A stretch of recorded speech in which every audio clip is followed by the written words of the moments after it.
ಹಾಲ್ ಇದು ಶುಕ್ರವಾರದ mini blog ಆಗಿರುತ್ತೆ.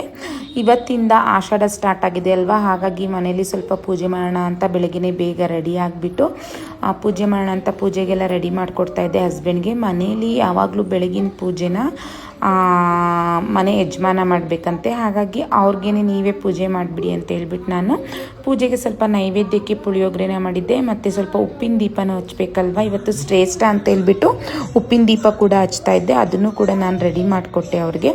ಅವರೇ ಎಲ್ಲ ಕೂಡ ಪೂಜೆ ಎಲ್ಲ ಮಾಡಿ ರೆಡಿ ಮಾಡಿದ್ರು. ಈ ಆಷಾಢ ಶುಕ್ರವಾರ ಎಲ್ರಿಗೂ ಕೂಡ ಒಳ್ಳೇದು ಮಾಡಲಿ ಅಂತ ನಾನು ದೇವರಲ್ಲಿ ಪ್ರಾರ್ಥನೆ ಮಾಡ್ತೀನಿ. ಹಾಗಾಗಿ ನೀವು ಕೂಡ ನಿಮ್ಮ ಮನೆಯಲ್ಲಿ ಫಸ್ಟ್ ಮಾರ್ನಿಂಗ್ ಪೂಜೆನ ಮನೆ ಯಜಮಾನ ಮಾಡಬೇಕು, ಸಂಜೆ ಪೂಜೆನ ಮನೆ ಯಜಮಾನಿ ಮಾಡಬೇಕು ಅಂತ ಹೇಳಿದೆ. ನೀವು ಕೂಡ ಫಾಲೋ ಮಾಡಿದ್ರೆ ನೀವು ಅಂದ್ಕೊಂಡಿದ್ದು ಮತ್ತು ಸಮೃದ್ಧಿ ಆಗುತ್ತೆ ಅಂತ ಕೇಳ್ಪಟ್ಟಿದ್ದೀನಿ. ಫಾಲೋ ಮಾಡ್ತೀರಾ ಅಂತ ಅಂದ್ಕೊಂಡಿದ್ದೀನಿ.